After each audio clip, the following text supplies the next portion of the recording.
Raviler anda rivayet kılıptırlar ki tarihte Hatem dip bir sahi adam özünü tanıdık geçen adam. Bu Hatem'in iki tane peridat ayarları olupdur. Birinin adı Derkakil, böyle kızı Cana ol. Özde Hatem her 5-nji güni üýüniň goş golamlaryny, lagly jywahyrlaryny, gowhur merretlerini halkyna paýlap berirdi.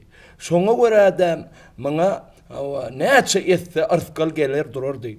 Bir cuma güni öýüniň hemme zadyny halka paýlap berip, indi öýde zat galan däldir da diýip iki aýalyny ýygyna tirkap daşaryk çykdy welin görse, iki tansa dur, size zat yetmedimi? Ýok. Ne biley sen kolsun diýip biriniň ýeňsesinden tutup idirdekledip öýüň içine daldy. Yeni bir dur barmagyny çyrkyldadyp, saňa da yetmedimi? Ýok. Barol yapıdan pesin sen nuna olay malum var. Çopan çoluğu bilen sen kolsun. Bar şoňa tarapdy, oňa tarap onu uradyp. Hatem bir arkayn bir ýyskal ýaşap bolmazmy ka diýip iki peridat aýalyny ýygyna tirkap, owanyň çetinde bir derýanyň boýunda özlerine gamyş ýygynyp kepdermidar saýa çatma dikindiler. Şo çatmanyň içinde derkäkile burdy. Han düşek geljek ýerimizde arasaly derkäkil diýdi. Süpürgülen düşek geljek yerlerini sıyırsa hum bir kızılın üstü yalpıldap gömülen kızılın üstü açılardı. Bir ötemen bayın hadinasının üstünden öy tutar oturardı. Hatem bu tayda bir kızıl varla. Aç görseler aşağı lokko kızıl. Bir piyadan eline bir tokko kızılı ver, barcar çekmen kızıl payılacak 5-nji gün diýip uratdy. Ol piyada yigit barıp halka gıygırıp kimde kim yeter yetmeligi bar bolsa Hatem 5-nji gün kızıl payılajaktyrlar. Haw şo derýawa bar beriň haw diýip gıygırardy. Yine halka şo kızıllaryň hemmesini paýlap berdi. Hatem üçin bir adam zat neslinden ayal alal diýip bir tay diýen bir dul hatyna söz aýdyp barsalar, ol men Hatem ýalhan nasa barman. Ol şu ýumrugundan çyksa ýala ýargasymyndan çyksa. Şu berlendan kızıllary bir hepdelap saklap oturman şonu derrew paýlaşdyryp öýlän halkyna çel baýlap gutarsa bolmaýarmy diýip özüne meter sahy bolupdyr üçünji ýaly. Şoň üçin Hatemyň bu taýdy waýdypdyrlar. Hatem indi öz ýurdunda gonyp göçüp gedibersin, bir alyslarda uzak ýerde bir ulu şäher bolan şoň padşahyna Eprun padşa diýipdirler. Eprun şanyň welaýetinde edelli, kuwatly, gaýratly ýaş 40-dan geçen öz öýlenenok, iýlenenok, göreni bir arka odun tutany orong sapy azap bilen bu dünýä gelenden edeni bergi göreni görüwi. Şo odun ýyk getirip beýwalardan odun ýakynçylara getirip gadan otlaýjylara berip şondan hakyny alyp, hakyna da bir nan waýda nan satyn alyp, şoňa düşen nany gara damagyny ötürüp güzeranyny zordan aýlandyryp beren sada pelwan bir gün bir arka odunyň aşagynda gelýärdi. Şonda oduny orta ýolda başyndan ýere bala vurup derini siyirip sada pelwan yaradana nalyş edip oturdy. Päka perwerdigara, men dünýe gelip görenim görgi, edenim bergi, tutanım orong sapy, başga gowun ýok maňa. Meni ýa il gün ýaly öýli işklet desdeň et, il gün bilen ýa da amanadyň al yaradan. Men galan ömrümem diýdi, şu arka bilen odun çekip gezjek bolsam bu ýaşaýşa rady däldir diýip nalyş etdi. Maň nalyşy fedasy gulgula çykdy da maň maňlaýyna şol ýurduň padşahynyň gyýdy ýazyldy. Indi bir sebäp bilen kısmata göre ol gyýdy almaly, bu ýigit oduny çekip gedibersin. Bir gün padşa, Eprun padşa aýylganç düýüş görüp, düýüşinde Hatem'i görüp zaňa walalaýlap ýerinden galdy da Hatem diýen bir sahy döräpmiş. Nirni orsan Hatem tay, düýüşimde de Hatem tay, huşumda da iki adam baş çatylyp gurrun etse şu Hatem'in gurrun etdi. Men olsa adım olsa o suw ýoluna da goýberen okku diýdi. Gelecekde de tarihte men adım tutulmanyny aljak. Şu Hatem men bilen dögürdeş bolup tarihte şoň ady galjak.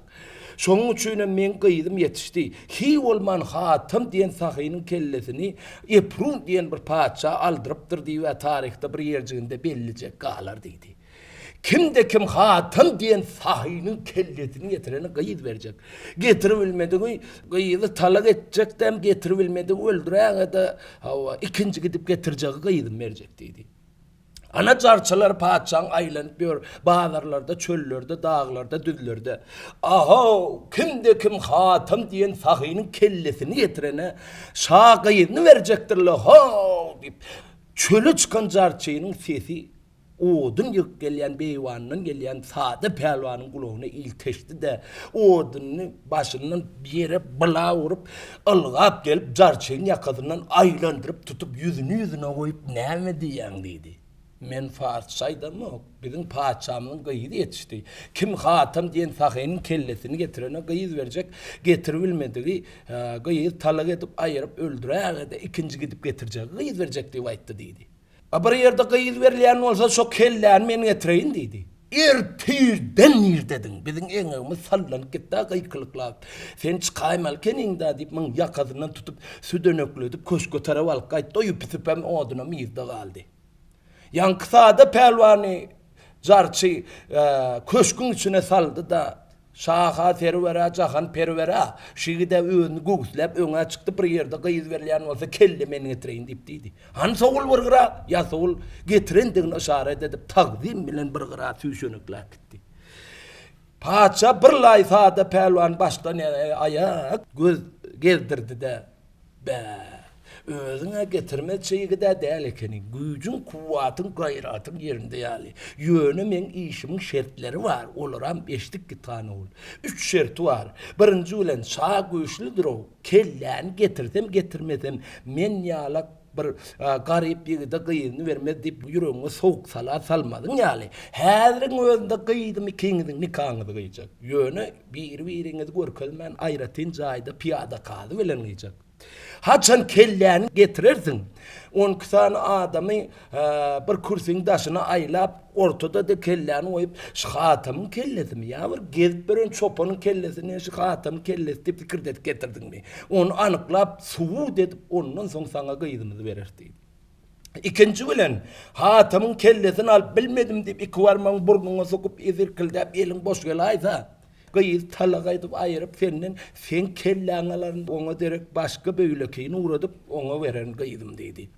Üçüncü bilen hatamın yurduna var bilmen, menem yanma gel bilmen, yerin tekillik uzokluk mukadik kaç kutularını ötmediydi. Yerin deşiğine girsenem, seni yigitlerimi iyidime tırkap tapıp gıyız talak edip senden ayırıp sen kelleğini alıp indiki gidip getireceği gıydım mercektiydi. Şu üç çörte kail olsana hala yol. Bolmasa soğul vurgra indik gideceği yola çana ol. Ölüm ömür yaman zat. Yankı bir elvelen manglayın tutup bir krevattı be. Mından sıpsam yine oran sapın tutuvermeli başka koğun yok. Ya alayın ya ölüyün. Gideceği şuna paça.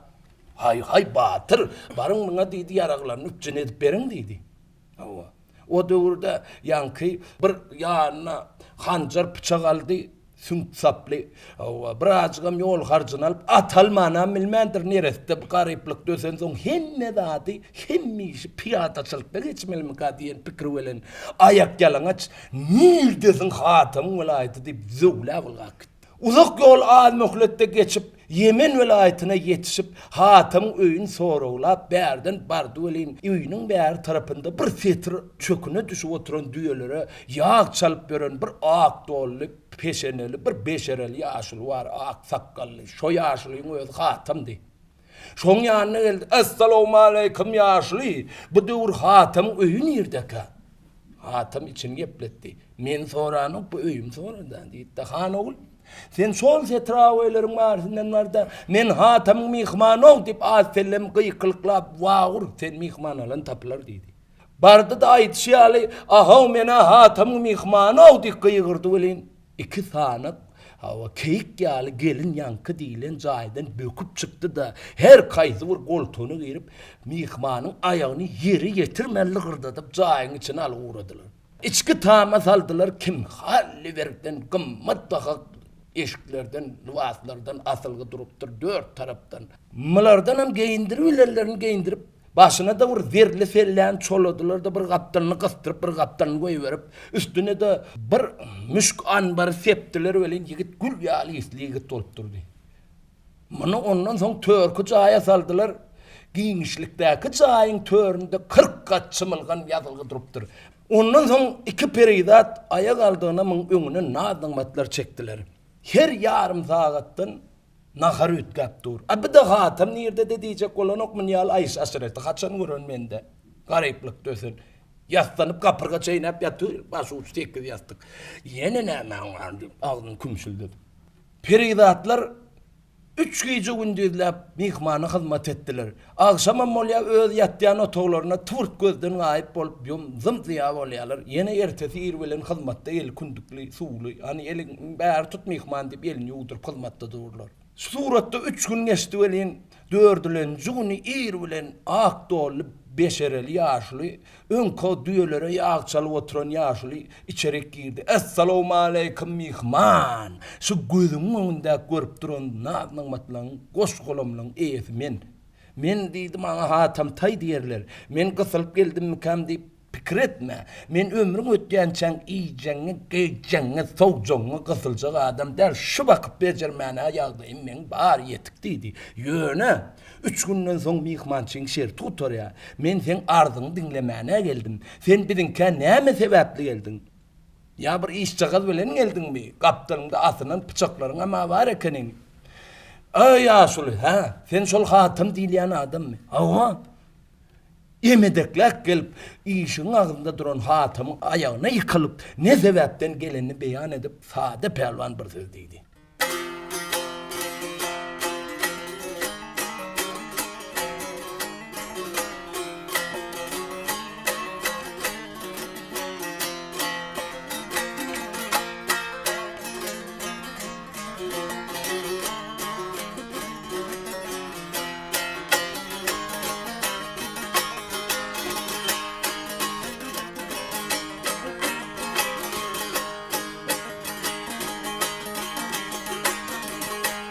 Alystan gelmişim kıyın pişe üçün, uzaktan gelip men kıyın pişe üçün. Bu pelimden kol götürdüm men hatam, bir günah eyledim günahımı geçkin. Ruhsat bersen ila dolandım hatam.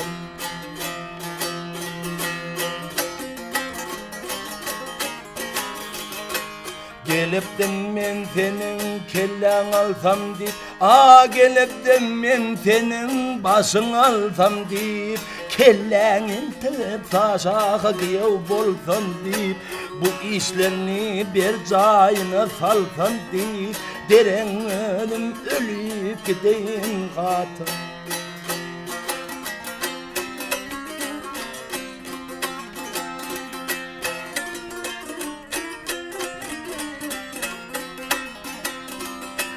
Sen de yenerini dansa döremez. Senin de yerini dansa döremez. Seni öldürenin ödem vuramaz. Koç yigitler murdar işe karamaz. Men aradım akmak ekenim hatım.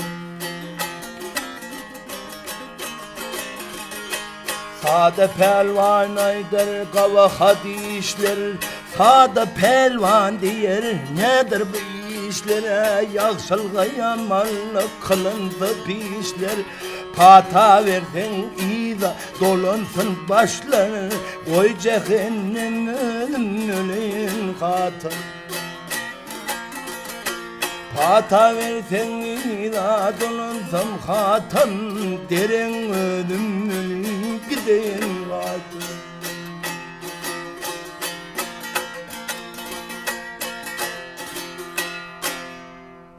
Hanogul gıyız diyen, kellen diyen, giyev diyen näme diýjek bolýan sen diýdi. Ýaşuly bu taýda düşünmez ýaly at ýok. Biziň paçamyz sen ýaly sahynyň kellesini arzulapdyr.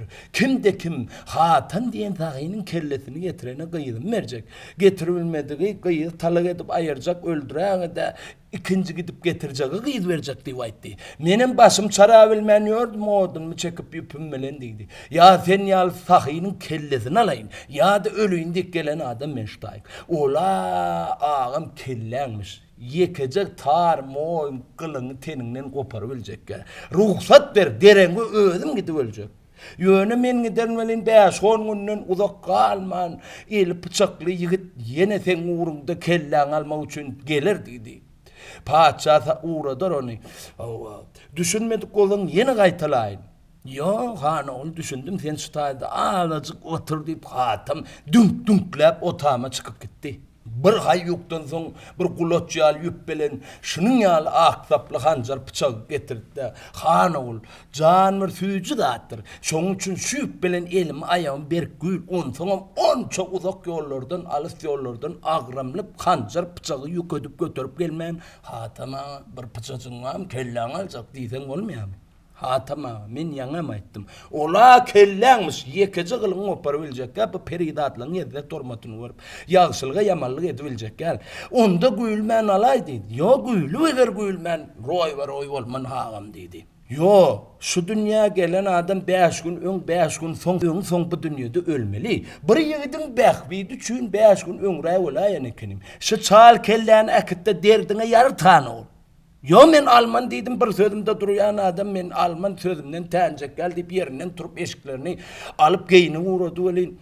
Aýşuly diýdi gelen adamyň çaka çeli men dünýe gelip ýüzüm sallap işi bitmän giden adama ýok şu goçalykdan. Indem o ýagdaýlar bolmaz. Sen şu taýyp kelle aljak diýip geldiňmi hany? Hawam. Alarsınız kelläň diýip ýerinden turup sizi uğradı. Bilam alman diýip kaçdy. Bu alarsın bu alman giydiler küdüňe otamna derkä kil böyle jana ul böküp gelip ýer hatama. Mihman ile böyle häsiýetçiklerin ýokdula. Bugün küdüňe giyşaýpsyňlar bu mihman bilen. Ab kelläň almana gelip derkä kil alan o diýip siz waýlanıp ber olam alman diýip elini aldyryp kaçyp ýörtür. Bularam elin arkasyna gaňyryp tutup aýallary. Ağan kellesi üçin gelen olsaň vurup çok bizem tutşol diýip. Şykadalan bolsa gerek ya, o men bir başymdan soğunyň agryň siziň sahylygyňyza mursun zadyňyza.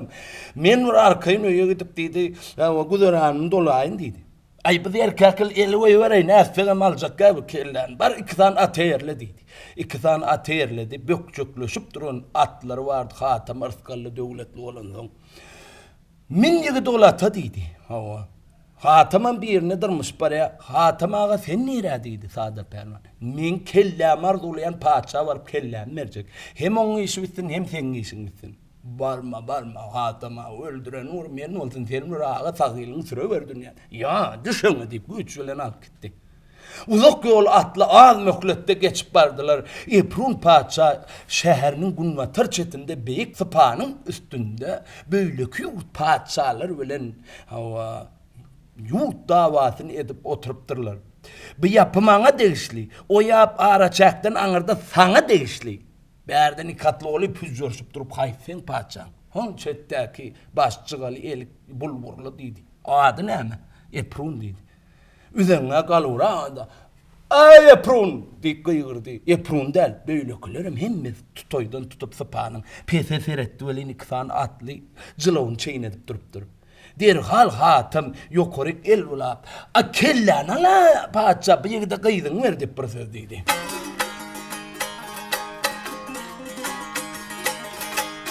Assalamu alaykum. Betdalet paça. Assalamu alaykum jahan paçasy. Al kelläni bunay bir ýerde gıýdym. Aç gözüň isleýliň ýanyňa geldim. Al kelläni şuny bir ýerde gıýdym.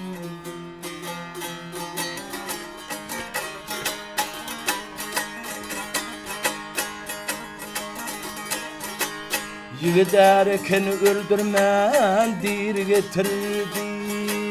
Er ýigidekeni meni dir getirdi.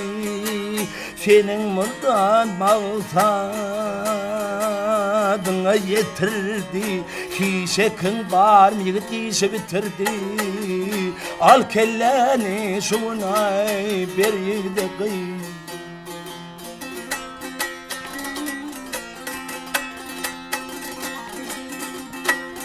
Ay ölçelendir arskalyň demen duaysy. Ay ölçelge dur arskalyň demin doğatigil Veneney angeney angeney angeney demin doğatigil Öldürmen deyip arzulap gebensin beni Aya çödün Rüstem de karşına geldim Alvaşım ne bugün bir yılda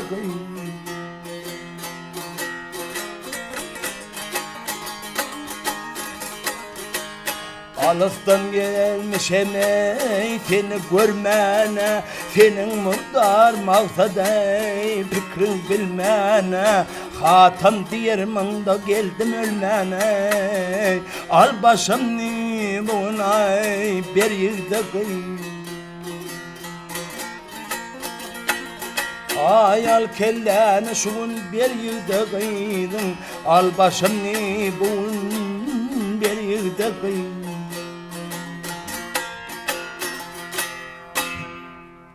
Hemmesi yakasını tuttu. Tuğ estağfurullah.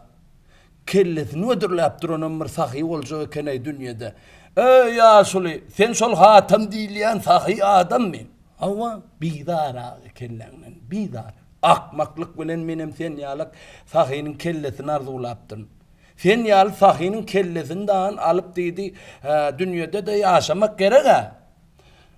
Hala kaptalında yigit öyde de kayıt karası oturandır öyde. İkisinin hem toyunu kazı kıyılan toyu başlağa bu tayda bana ağır söz kellal diye aytma dedi. Yok paça. Şu an iki kıftın ortasında çal kelle zan alıp dur dedi. Sen ne dualyan olsan al. Son vah ahmır etme dedi. Ha yankin kellesin almal kenim deyip. Yo ha tamam. Han toy başlalı o tayda kellal diyme dedi. Şu tayda yankı arzulap görün. Sağda pelvan eprun paçanın kıyına öylündü. 40 gece gündü toy tomaşadan son salınan serpay halatları hatam mihman bolondan son bulara eline atıp atını minip atlanıp öyüne kayttı velin. O dövrde şu topru yolun orta arasında biri Guma ulaşıp ağlayıp yatır iki tarafa yüzünü guma sokup çıkarıp gözünün yaşlarından guma ovkalayıptır yüzüne bütün olay çırşalıptır iten eder yalda. Atın başını iyi çekti de yol tutup yatan yigide. Yatan hav yatan dedi. Kelleti niye kaldırdı? Ne mi ağlayan dedi. Ay biri ağlar, biri güler bu dünyada ne atınır kudyan mi? İyilin geçişi geçip gidiver kaptanından. Geçip gidiver bommun yalda adın kaptanından. Ansat geçiveriyen adamlardan değildir dedi. Ağlamanın bir sebepçi vardır ayda. Her geçeni ayda dilim sirkti. Netice yok ağa. Aytacak gel. Aytmazsan bizim gidecek gel. İşte bir yıl yatmalan olsa sebebinin ölmene yekad mağrına yaşayacak gel. Ha ya şul eni kenim. Eşitmen gitmeyecek olan koy sana daydayn son sen olay dedi. Şu çölün içinde şehri avat dip bir şehir döreptir. Onun padişahına bir oğudun peridat kıyı Gülendan diyerler. Men ona aşık oldum. Olman ayttı kim bana? 80 padişah Gül Eren mağının hocayını Kırnay perinin çepeli sıçalakka varmağındaki yüzünü getirip berene varacak diye ayttı. Men onun adını doğru tapılemok, özünün nir dediğini hem bilemok. Eşten olsan kendin kölogası alıp zan alıp durmada geçip gidiver ağa kaptırına. Men atın sırtına şu diyen yüzünü men tapıp bereyim dedi. Ha? Men atın sırtına şu yüzünü men tapıp bereyim. Begencini o kaptırına da toğurlandı durumu şöyle karavum oldu. Mını kakıp silkip atın sırtına mindirip öğüne gitmekliğini bez edip bıyıgıdın işçini at o tarafa sürdü.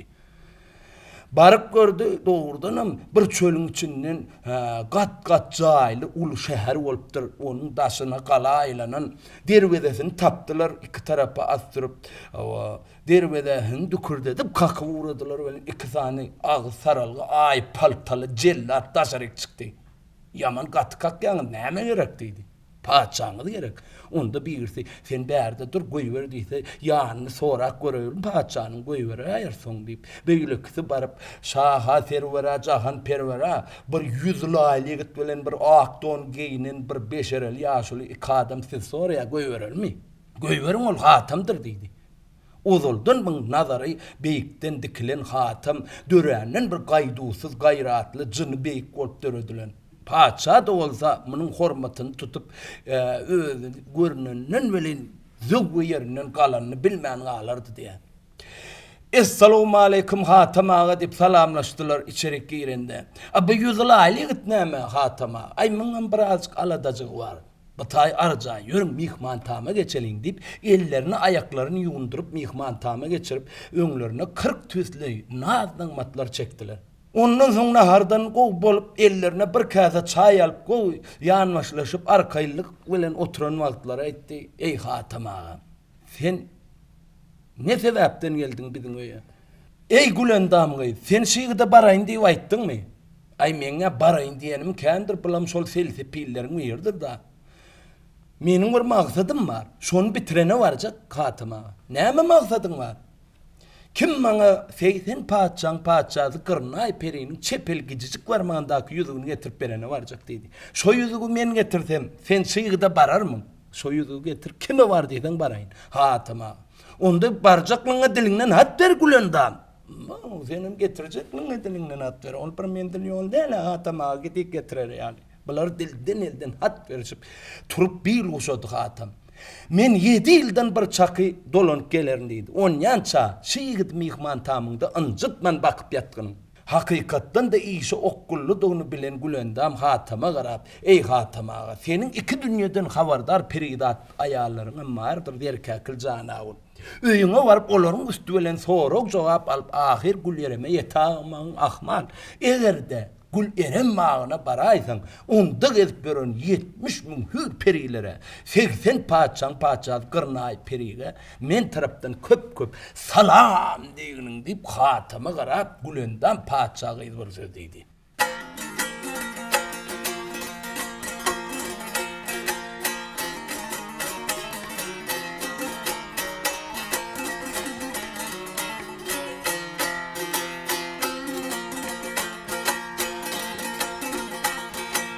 Mından gider bolsan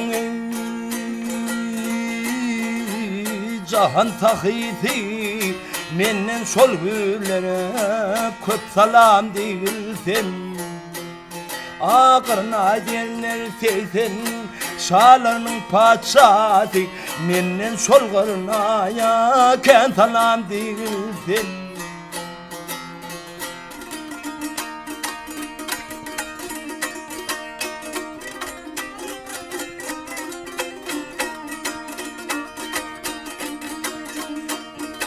Güllerem dibi de çıktım naklederler onu eleyi şedda saldırgayneyi kudret bilen yerden ol asmana kalgayna ve geley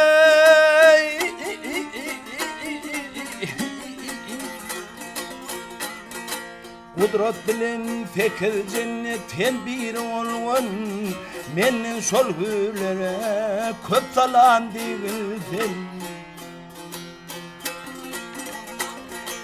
Gülendam'ı benim mında çeker menahi ağlavaydın halmatında benafi ağırna derler teyzen şalarının paçadı menden şol gırnaya köp salam değilsin menden ol hürlere menden ol gırnaya ken salam değilsin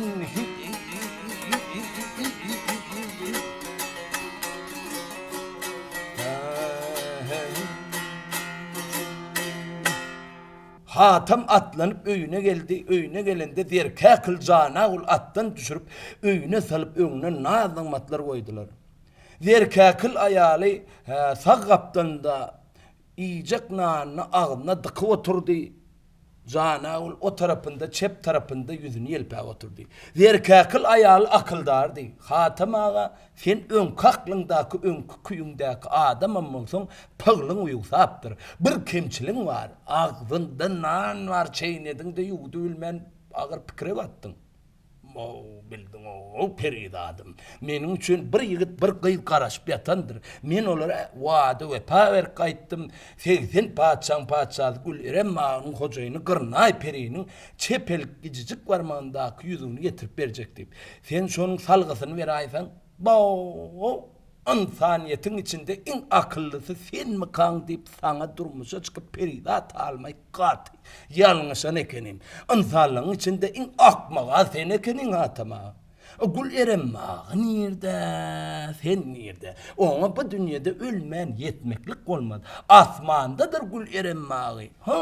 Görünen yıldızlardadır gül erem mağı. Hatam ağa, sen kellen ütgöcek olyamı nemem deyip stayda serkakıl ayal hatama garab bir söz deydi.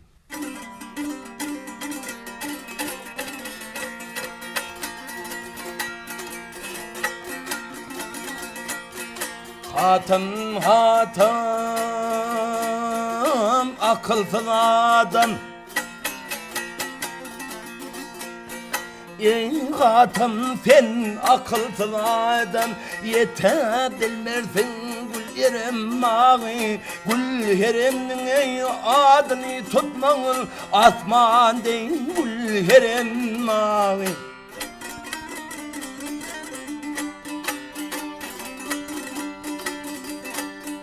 Bu dünyadan ölsen ölsen ey, bu dünyadan ölsen ölsen bir gün acalmıştın. Sansız mın yıllap asmanda uçsan, yıldız dey gül erem mağı.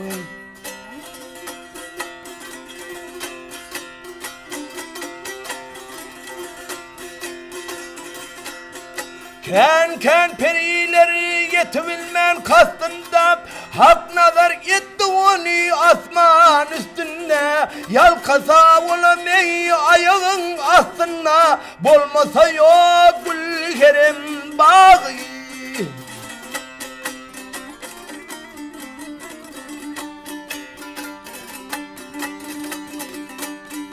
Zerke kılaydır ey arman arman,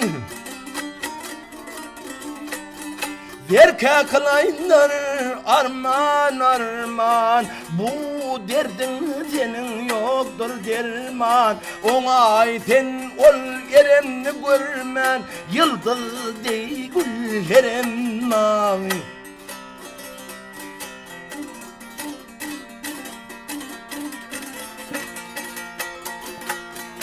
Hatam akılsız adam.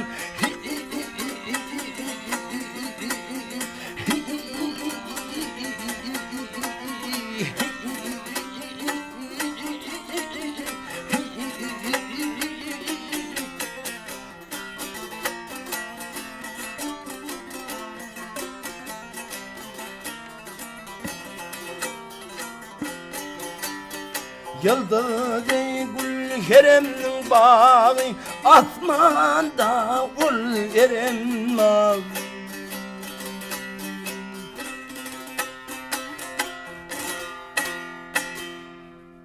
Ay verka kılcan, ola atlar öküzün ulağını tüydük çalança değerli ol dedi. Bolmanan bir da adam insen ha tamağı son bitirmen koyun ok bir işe minsen. Bitirmen koymacak olsan sana görközmen yığınap koyun bir 500'üm var. Şunak. Yağşetse kızıldır da yük edip basma yapayım 500'üm. Uğra kızıl değil, onun hikmetleri var hatama.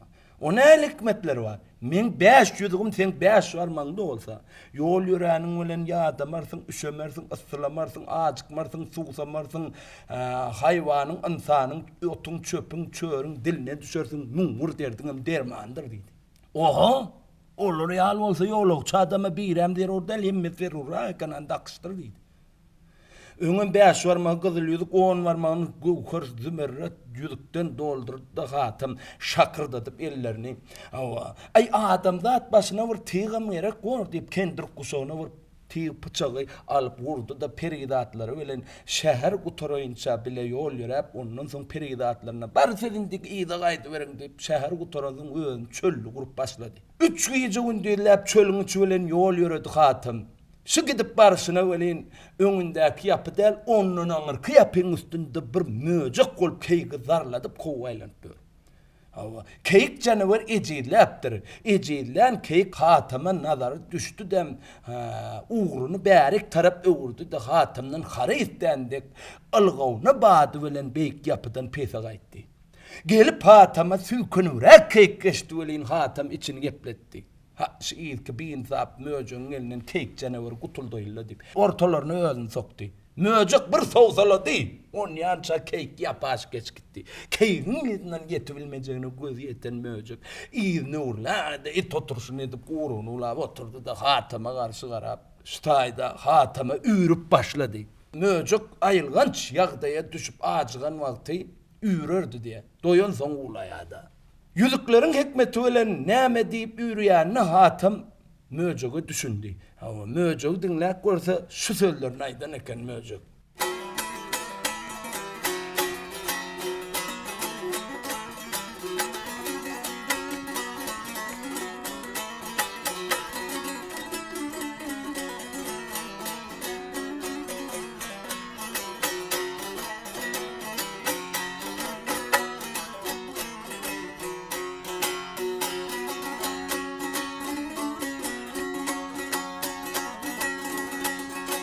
Men seni tanar men şu dünyanın sahisi.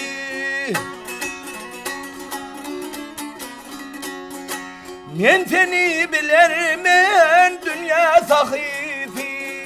Sahidel keni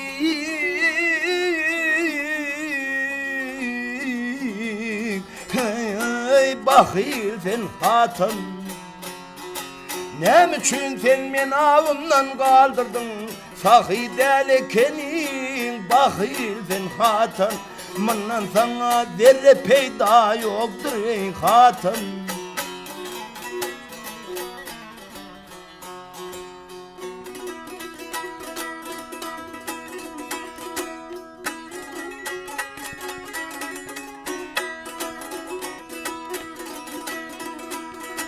Gül eremdi bidep çıktın ovadan geldi.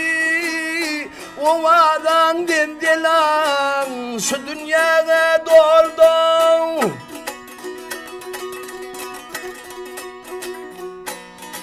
Keyre kaçırdın indi möcük hem öldü. Mannan sana zerre peyda, mannan sana zerre nişan yoktur ey hatın.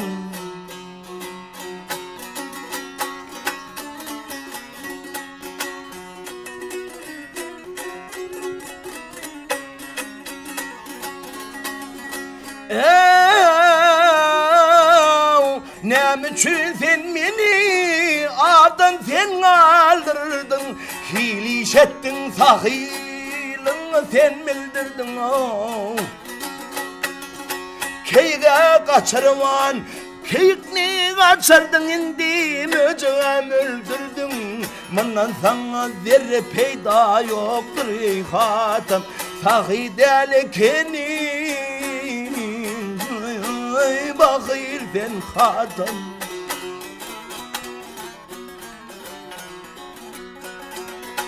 Ve benim hay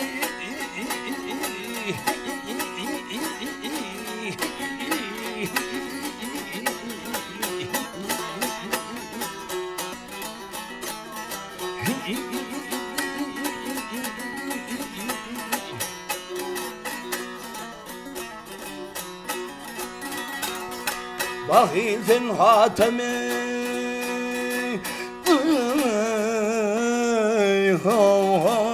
bahil sen hatim. Möcük ağa menden 10 ýalyny alamasana. Ay nalamadım çiş ettin hatıma. Altı çağamın hininde karasu otur. Ecem bir zat getirir ağzı kümsüldöder deyip. Bu deydi 3 günden beri men aç ağ karasını göremok. Yancı şu keyga kavat delip oňam de ýerinden yetdim deyip murtum ayağına toynağına sipap barýady. Yaňy ýetiberem dedi, ortamyda özüň sokduň da onu ýapaşyk goýberdim. Indi diýdi, açlygymdan içegämi ýaştaýda 6 çağamam açlygyndan öler, olaryň ganyna seni alarsyň hatyma. 6 çağana aljak bolsam da indi men bir zatlar etmesem bolmaz diýip kendir kuşagynyň bir tiýi bardy, şonu çykardy hatym. Häki öýünden alan. Çep budunun yankı bıçağı bilen sünke değererek jylkyrak ýerinden kesdi dem etini taşlady möjege. Meşini ýaý bolmasa möjek muny gumow kalap sülökeýini sarykdyryp süýjedip muny laklyk atdy. Muny gören hatym bu tarapymdan merwereýle diýip bula ýagna melaňaşla urady. Dur hatymagy sahylyň gözüni çykarýan ekeni. Ýok özümden deýinçäme kesişdirip bereýin daş töre görewimden diýdi. Soň özümden gidem soň galanmy çağalaryň akdaý süýräp diýdi. Ýok bir gulany ýendek boldum şu diýdi. Çağalara özüm tapan. Sen menden razymy? Sen yaraladym hatyma. Yara bilen işiň bolmasyn. Möjek sen menden razymy? Senden o dünýä bu dünýä iki dünýä razy. Onda bar ýoluň bilen bol diýdi bilen gurun halgoçyň pyçagy al zaň gaýdyp möjek ýapaş geçgitdi. Muny ýaman erwet kesipdi aýagyny hatym. Diňsiz gan akardy, sürünüp gün ýaşyp garanky düşendi öňünden bir jengel çykdy. Şo jengele baryp ýüzüýlüğüne ýatdy. Şagallaň üýşen mekaniken oşalýar. Uzaklykdan u şagallaryň sesi bar. Yüzükleriň hikmeti bilen şagallaryň hem näme dik gyýgyrşýarlaryna düşünýär hatym. Adamy var. Onda bir şagalyň sesi bar uzaklykdan. Adam bolsa hatymdyr. Onda bir şagalyň sesi bar. Hatym bolsa yaralydyr. Düýün bir möjek bilen gurrun deşoldyk bilen şo möjek şonuň epesli etinem ýerine Allah. Oho, onda paçalaryň sesi bar şagallaryň gorgorlap. Hatym bolsa ol bize Tanrı mihman. Mihman fiilemadyk biz diýdi. Özümde muramar soň üçinem ýörüň mihmany hormatlalyň, onu biziň üstümize getiripdirler diýip staýda algaşyp uglaşyp geldiler hatamy görüp şagallar. Daş töweregini epesli şagal gursap aldy. Tegelençip oturup hatymaga assalamu alaykum da assalamu alaykum. Assalamu alaykum hatyma, assalamu alaykum hatyma. Hatymam gıymıldary mydar bolman ýatan özünden giderewerek elini zordan kaldyryp alay kaldy. Wa assalam şagallar. Sagaman çağa çoğa çynkyryş görmüsiňiz? Saglygamallyk soraşdylar. Hatymaga ýaman yüzüm çıtylman bir tarapyma serede etim ýok diýdi. Sün görnüp durup aýagynyň budunyň. Sen derdin başgaça ken o. Biziň derrew tebimiz bar. Sen derdiňe emeder, derman eder diýdi. Çağırayınmı? Çağır diýdi. Şagallaň tebibine şiňil boy derdiler. Şiňil boy diýip şagallaryna ýüdlendi bilen aňyrakdan bir arryjak şagal çykdy, tebip şagal. Näme hyzmat paçam? Aşykar aşylyp bilen hatym diýdi. Şuň derrew derdini gördüň ha? Derdine derman tapmadan başyň ölümli malyň talaglyk düşünýärmi? Paçam çopully çolukly giden sürmalym ýok, ýapydan ýapyk edip beren. Menem sen ýal şagal tüýüm taýmadan ýa derdim sıpraýmadan başga da adam ýok diýdi. Ýöne guşluga ýa-da bir guş keserip ýatyr. Şo guşy getirip ýenjip etini ýapsaň, şo guşyň eti şuňa derman diýdi. Oňam ýaman ýoly zok mene gitjek. Şagallaryna ýüdlendi. Haýsyň şoga ýa gitjek diýdi welin. 7 ýyldan bäri önmän ýören şagal bardy. Şulaýtdy, men şo guş diýil, ýani guş getireýin. Ha, tamam bir doga etse, adam zat dogasyndan diýdi, menem bir haýyr tapyp, adamdan bir 5-6 çaga bolup mennenem diýdi. Ýygyma çynkyrdyp gelsemdim diýdi. Bar onda getir. Bir salymdan soň yankı şagal diýilen guşy agyna ýytyryp getirdi. Hatyma öz eliň bar, ýenjip ýapsaň öňküsýal bolýamsyň. Tevimiň aýtmany öwra diýdi. Etini aýagyna yarasyna ýapdy, üstünden mata sarady. Şo guşyň etiniň gyzgynyna hatym meýmirep mır uka etdi. Ertesi ir bilen askyryp turdy. Henidem şagallar daşyny gurşap oturupdyr. Başga haýwan diýip ýetir aýmasyn diýen pikir bilen. Hatama o yaran aç görüldiydi. Aç görkese yara yaran bildiren ok. Ha ön könkülük olup duraya. Be. Size şagallar tevipçilin gözünü çıkar yani ekeniniz. Men yolokçu adam yolda yağsa deyip yerinin turup bir uşağını çektirip uğradı öyle. Bu tarafa gitme hatama. Bu tarafta ne var? Böyle gitsin iki tane tırnaklı asmandan gelip kapçap ekdiye de düğsüpat bir zat mahlukat yukarıya gidip dağın üstünden yere zın öldürüyorlar dedi. Yukarıdan, hava yukarıdan. Vah men şu düğünün neri yukarı çıkıbilmem karandı deyip şu tarafa tutturup uğradı öyle. Barma hatama, da gitme hatama, deyip bir de uğulaş kaldı şagallar. Şagallan öz geçmelde ara çağı vardı, düğülerin mekanı başlayadı diye. Cengil kutorundan son dağlığa taraf urdurup başladı hatam özünü öyle. Ana aydışları yalak. Yukarıdan iki tane kirlisi kadın yal mahlukat gelip dırnaklı kapçap hatam yukarı kalıp uçuğuradı. Bir böyle kısına iblab da hablabadu. Düğülerin hem diline düşünüyor yüzüklerin hikmeti veren. Şansın alım ya zın malımı deydi keni. Düğ bir birine.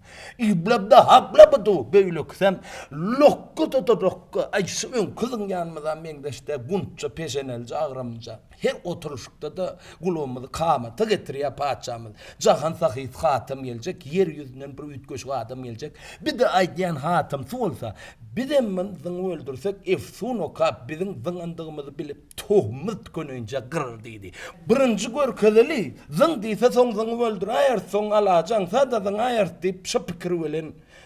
Bir yerden bir aylandılar hatam arkalarında. Şotayda adam zat ayak basan yerde bir tarafı boysuz deniz bir tarafı bir küçük mendil uzaklukta kertme kaya hol anrakta bir yüklü diye sümeriyalak bir kara kova karalıp dur. Şuna taraf hatamı kovan bağdı velin alıp giyirip gittiler şu sümülüp kovanın içine velin dağın içi çapılıp bir pestecik şehir olup gidiptir. Ortakı koçasın sıptırman en son kıcay elttiler velin şol cay nağışlanıp köşk ediliptir. Şol köşkün ağzından girdiler velin. İçki caylarında paçalar, dövlerin paçasının sesi var. Hay dövlerim, şok araşılıp böyle hatamdı. Şonun ağzını öldüren olsanız tohumunu tükönünce kırırdım deyip ses var. Dövler bir yerine aytmadım mı da aytmadım mı? Hatam ağa bizi yamanlayım öldürdürdün. Yo öz işim için sizin derdiniz denmeydi. İçerik girdiler öyleyim.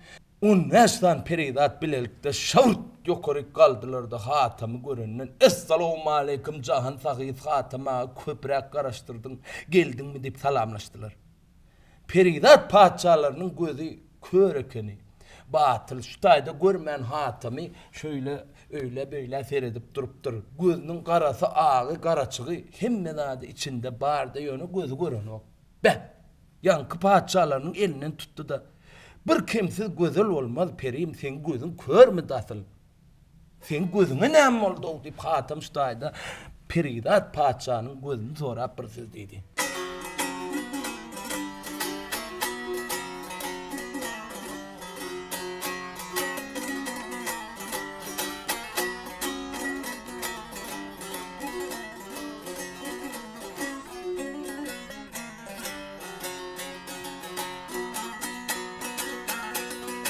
Ağlamını ey peridat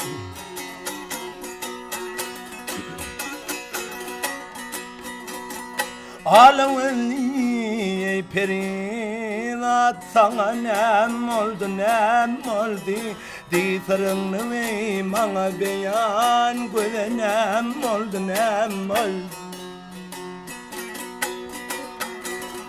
Bu dert bilene yanıp pişen yaman nerede ulaklaşın İki gözden cıda düşen göle nem oldu perim nem oldu Ah gözün şu dünya yalkım salanım Ah gül bu dünya yalkım salan bu canımla otlar salan o torpak senden nurdan olan ey göle nem oldu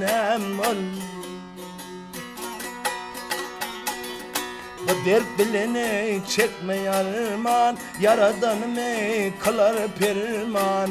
Hatam atanı kılar derman, gözenem oldu nem oldu, size nem oldu nem oldu. Ah Leyli.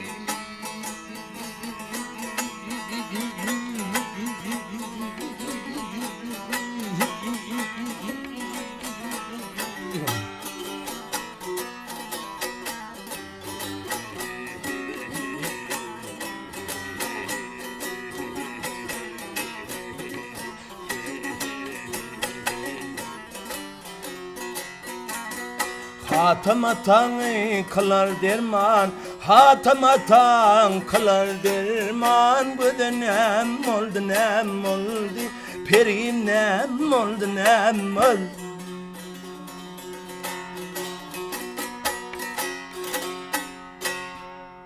Hatam ağa bu derdi sorama 200 yıl mundan gözüme kara suwunup kör oldum. Nädeyin peridatlara ölmeklik yok, şondan bäri ýaşap ýörün diýdi. Derkä kılayalyň müňmür derdin derman diýen ýüzükleri ýadyna düşdi. Elindäki ýüzüklerden kiçi barmagyndaky ýüzügi çykaryp peridatlaryň birine bar peridat bir piýala suw getirle. Bir piýala suw getirdiler. Şo suwuň içine ýüzügi atdy da täzeden alyp barmagyna dakyp şo piýalaň sag eline al. An peridat gözüň bäri tut diýip çepel bilen egninden tutup paça peridatyň ýüzüne serpdi. Ýanky ýüzüge atylan suw bilen gözü ýalpa maral ýal rowşan deň açyldy. 200 ýyldan bäri dünýäniň ýüzüni görmän ýören gözüm bugün seni gördü Hatam ağa. Dile dileňi diýip üstüne zyňdy özüni. Dilerim ýal näme maran diýdi. Eýan gün yetmezçilik başladyň o watyma. Dilerim ýal zatken näme? Mundan pesinsiň bagymda 70 000 perim aýlanıp börendir. Saçy topugyna düşüp duran. Bulardan saýlawlaryň akitdi. Eklawlaryň diýen baryna akitdi. Onuň içki tamda altyn, kümüş, gowher, zümerret, şamçyraklar, ýalpyldy, gymmat daha daşlar bar. Bulardan ganar akitdi bilsem. Başka men paçalygym meren başka näme merekdi. Bu peridat diýdiň welin bu peridatlaryň hemmesine degýän öýde iksan peridatym bar diýdi. Olaryň iýberen ýüzükleri seň derdiňe derman boldy, gözüň açdy diýdi. Ondan bu peridatlaryň näme deýin? O gyzıllary men iýle paýlap guturyp bilemok. Baran yerim gyzyl wasylyp ýatyr diýdi. Paçalygyň özüňe nisip etsin. Men şu garyp halymda goý howdyn. Be, şu zatlar gerekkä bolsa Hatam ağa saňa näme gerek? Maňa diýdi, 80 paçaň paçazy gyrnay periniň çepel gijik barmagyndaky ýüzügi gerek. Oho, oňradyny tutmaýber daha kelläýi birdiň. Olalym zordan ýaşap ýördi. Ol diýdi, ýokarda ol 80 paça biz birinji paçasy şäheriň paçasy diýdi. Onu men edip bilmen, onda näme kalkyldap diýdi. Onu mar. Wah, yaman derdim. Gözüm açdyň, iýen agyz uýalar. Menem uğrumda ýykyltyr bolmasam namatlyk bolar diýdi de. Alymy telsimatdan ileri giden, alymyň aňyrsyna çykan dörsan dünýäne çağırdy. Hay döwlerim. Menden ýokarda 79-njy paça eltip düşürüň diýdi. Özüňiziň baranyňyzy bildiräýim. Özüňiziň baranyňyzy bilseler 79 bolup öldüler oturar diýdi. Bir gez pese düşüp biziň şäheri ýenjerler. Han alyp uçuraň diýdiler. Hatamy arkalaryna hop edip alyp dik ýokarlygyna uçup başladylar. Şu gidip barýarlar, şu edip, bir ýadasy ýokarkadyň ýa, ol döw ýadasy ondan ýokarkadyň ýa. Şu gidip barşyna, şu haçan ýetjekkä diýip içini gepledip barýardy Hatam bilen. Şuň 14 gün diýilende o tekillige gaýyp düşdiler. Hatam aýtdylar, ey Hatam ağa.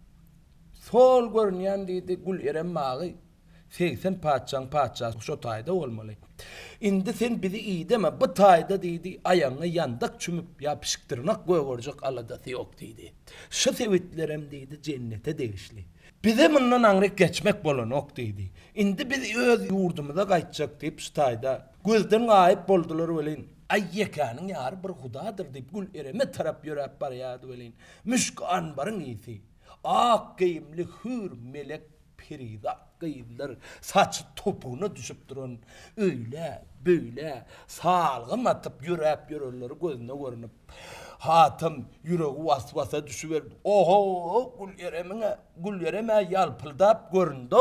İndi başıma näwin yeter ka deyip gül yereme yetip barayan hatam stayda. Bağlar göründü. Çağlar göründü deyip bir söz deydi.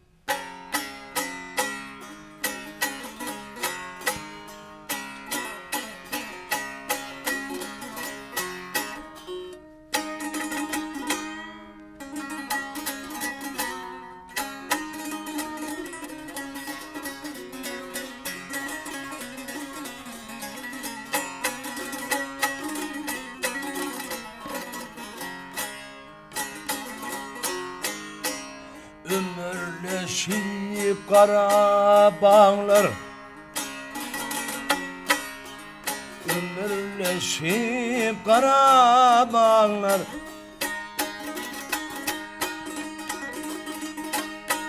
bağlar verindi göründi, uzun saçın yerine salan, hürler verindi göründi.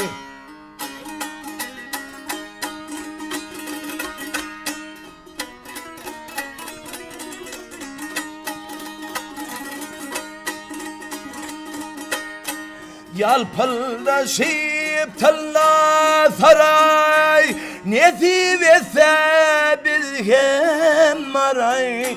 Ey Hudayim olgul haray, hürler verindi göründü.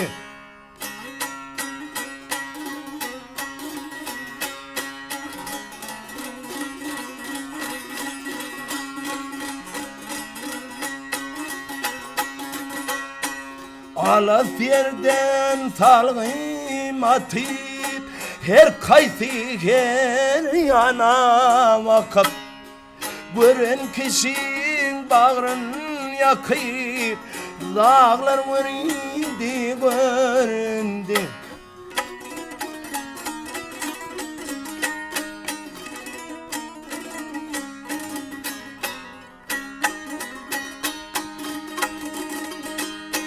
Hatam aydar yok ovası, hatam diyer yok ovası, dar eyleyer bilbil fesam. Burna geler güller isi, çağlar göründü göründü.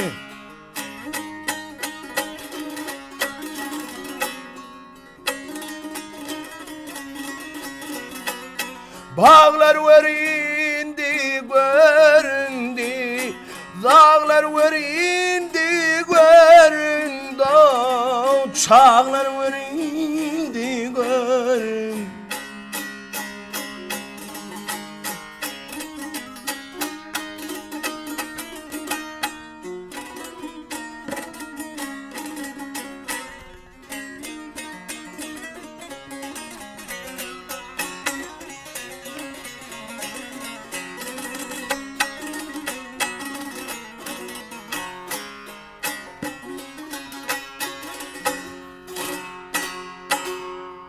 Gül Erem Mağı'nın hocayını Güleprun diyen bir peridattı.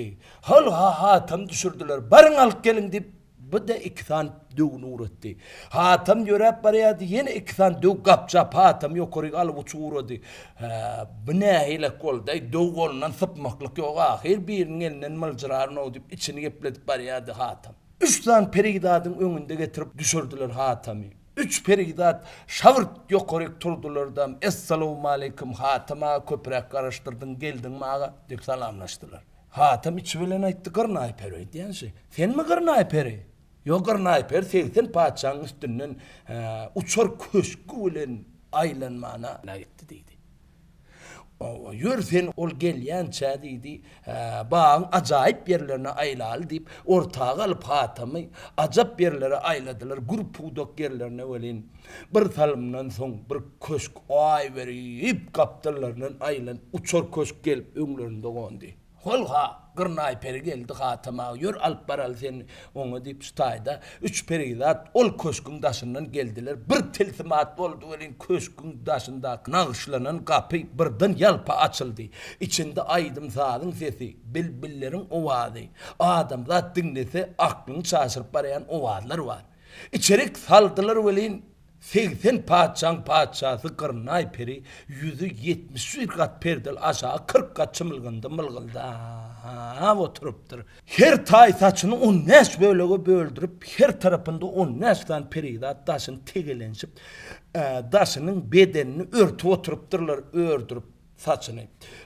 Hemmez hatama nazar düşüp şavırt yukarı turdular da hatamın hormatını tutup Esselamu aleyküm cahan sahih hatama köprek karıştırdın geldin mağa deyip salamlaştılar.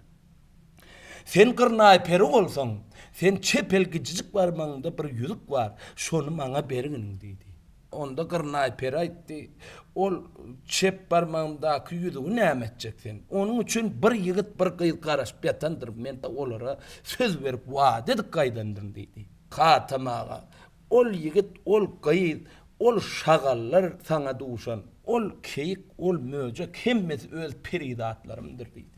Sen sahilığın sinema için şoları, şo sıfatını ütgedip, şo hayvanlığa salıp iyidinden uğradandır dedi.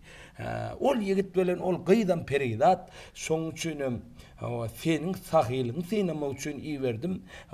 Sen 5 kelime sözüme kulak salsan kimin kimden anıp düşünersin deyip 80 padşah Gırnay peri hatamın elinden tutup yüzüne karap bir söz dedi.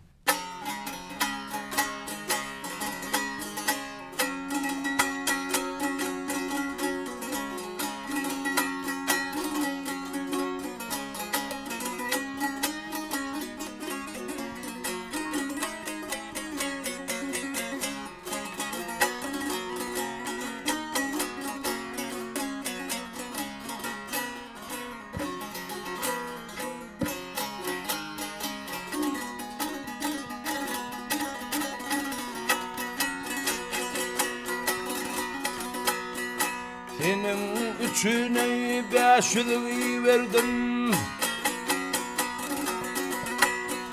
Senin üçün 500 verdim. Perilerine pinhan kaldıydım. Bir gün hatama gerek var dedim. Yüzükler meninki bilgin hatam. Bir peridat yolda yattı, sana bir nece sözünü kattı. Yok yerden emeği şehir boldu, olar perilerdir bilgin atam.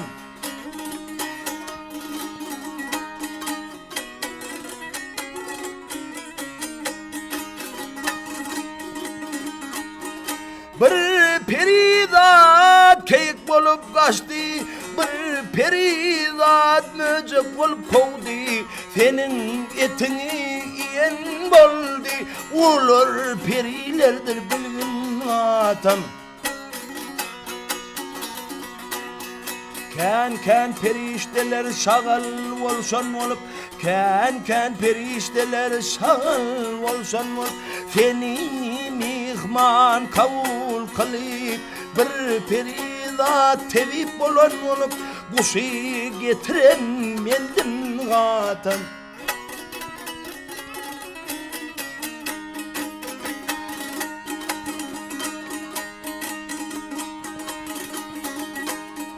Ezrail, Mikail, İsrafil, Cebrail dördüsü seni alıp kaldı. Dağ astının yer üstüne kör olanam mendim hatam. Hatam sen sahi adam.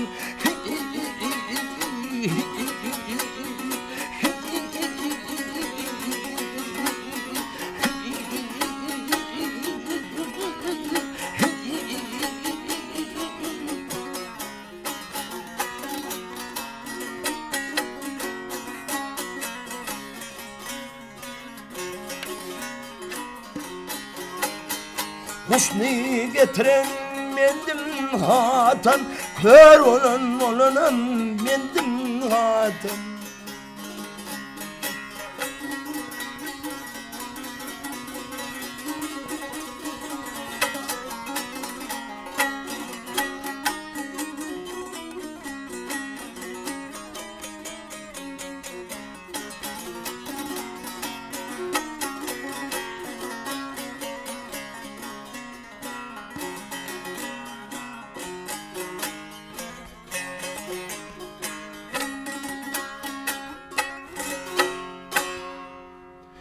Be onda öňünden bäri ýzymdan ýzarlap ýören ekeniňiz o. Hawa sen tüz yaradanyň beren sahysysyň diýdi. Panda. Onda diýdi peridatky men diýdi uzak goly şunça azaplar bilen gelendir. Bir ýüzüň açyp görkez. Ay ýüzüm açmaýyn özüňden gidersiň hatama. Armanly gitmäýin, ýüzüňem görüp gideýin peridat. Abolya onda özüňi tuwarylja tut diýip ştaýda 71 kat perdäni şawrt ýokary götürdi. Gözüne düşdi, ýüzüniň nury hatam, ýüzüni kakdysyndan, uwdurlygyndan ýana hatam. Wandaryň adi içiň arkany özünden ýitip ýykylyp ýatdy. Huşa getirji gulleri ýyskadyp hatamı huşuna getirdiler. Ondan soň hatamı ortal baň ajaýyp ýerlerine aýladylar. Bolmasa hatamaga galay sen bu taýda.